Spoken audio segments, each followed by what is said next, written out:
Roman Senate accused Tigran of sending 15,000 Armenian troops to help his father-in-law. And the Roman senators said, well, if Armenia is sending troops, sounds familiar? If Armenia is sending troops, it's like Gulf of Tonkin resolution in Vietnam War. Armenia is sending troops there, then Armenia is guilty, they are fighting. It was a lie. There were 15,000 Armenian troops, but guess where they came from? Lesser Armenia, which belonged to Pontus. They were not troops of Tigran. They were Armenian, but they belonged to the Lesser Armenia, to Armenia Minor. And Tigran said, I have nothing to do with it. So Lucullus, after doing that, makes a big festivity and tells everybody, we're going back to Rome. We are victorious over Pontus. We have nothing to do to Armenia. Another lie. Instead of going Rome, at night they circle around and start crossing into Tigranagert. He reaches Tigranagert. Tigran is completely unaware. He gets caught off guard to the point that he escapes. He was outside the walls constructing part of the city. He leaves with some of his troops. At night he sends a group of his troops to rescue his harem and his treasury. That was rescued. And then a few days later, when he gets his army in shape, there is a battle of Tigranagert. Armenians on top of the hill, Romans at the bottom of the hill. Armenia had the advantage of troops, 2-1. According to Greek historians, Armenia had twice the size of the army. According to Roman historians, Armenia had 12 times the size of the army. Either case didn't matter. The preparations were not done correctly. Mithridates had warned Tigran that you cannot fight the Roman legions on open area. You're gonna lose. So the war lasted just maybe a few hours, according to most of the sources.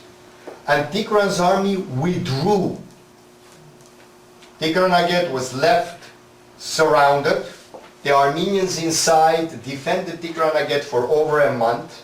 And eventually why it fell, according even to Roman historians, was the Greek population that Tigran had by force brought in. They opened the doors. We have it from Roman historians, basically. They let the Romans come in because they didn't want to live in Armenia. They were brought there by force.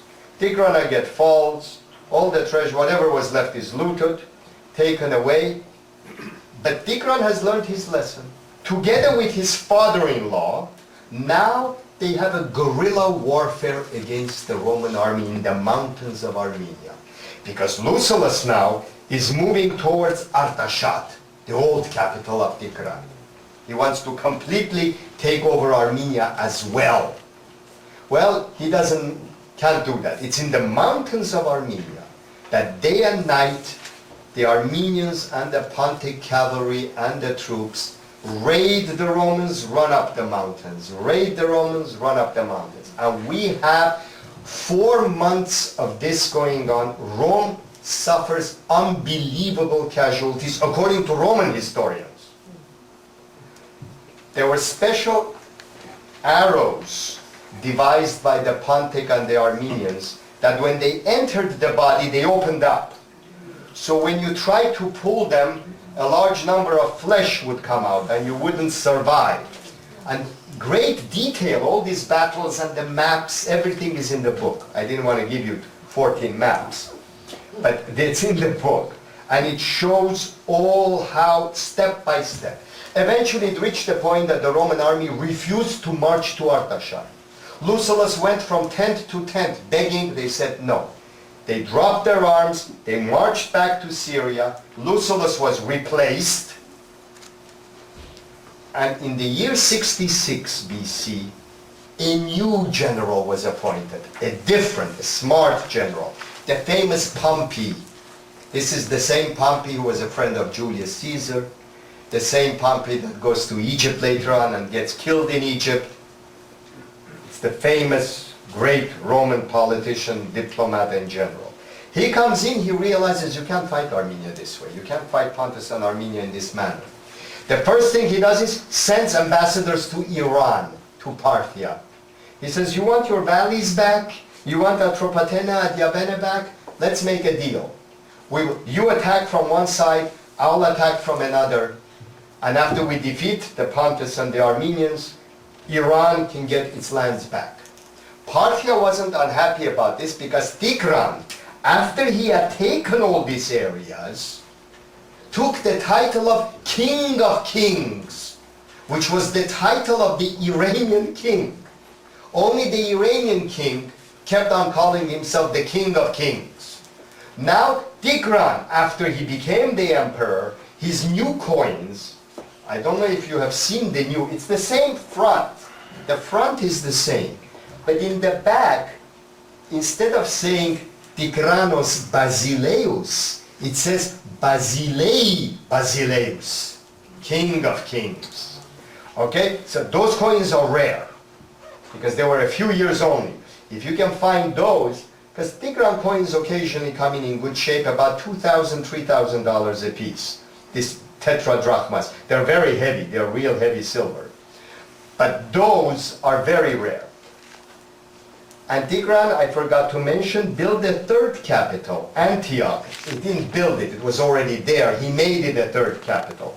So as you see in this big empire, you have Artashat on one side, Tigranakert in the middle, Antioch at the end.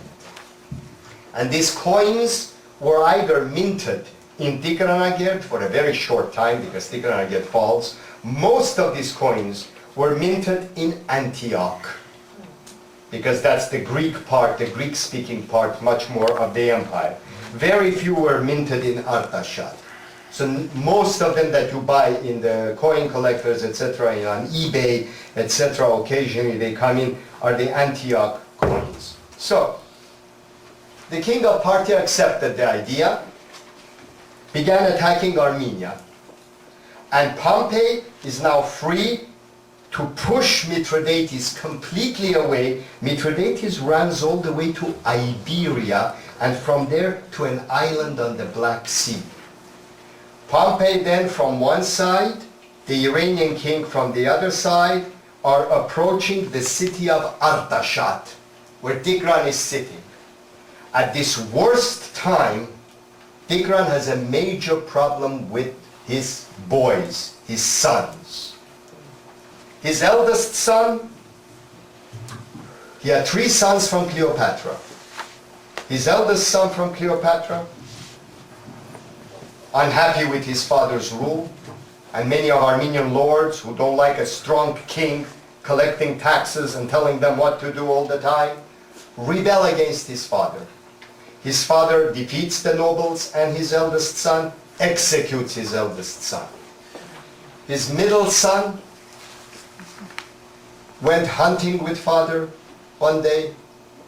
This is before even these problems occurred. The father falls down his horse, hits his head on the rock or something, passes out. The middle son very calmly, instead of worrying about his father, puts the crown on his head, rides to the capital saying, I'm king. The father wakes up, goes back to the capital. The second son is executed. The third son now, during these problems, when Iran is attacking from one side and Rome from the other, the third son wants to be king. You can't blame the boys. Tigran is already 75 years old, and he wants to stay on. That's the problem with some of us. We don't know when to leave. And so retirement, you know, this guy, he's 75 years old. The boy is waiting to succeed. You know, the boy also wants a harem. The boy wants his Maserati, his Jaguar, his racing car. Daddy is hugging everything.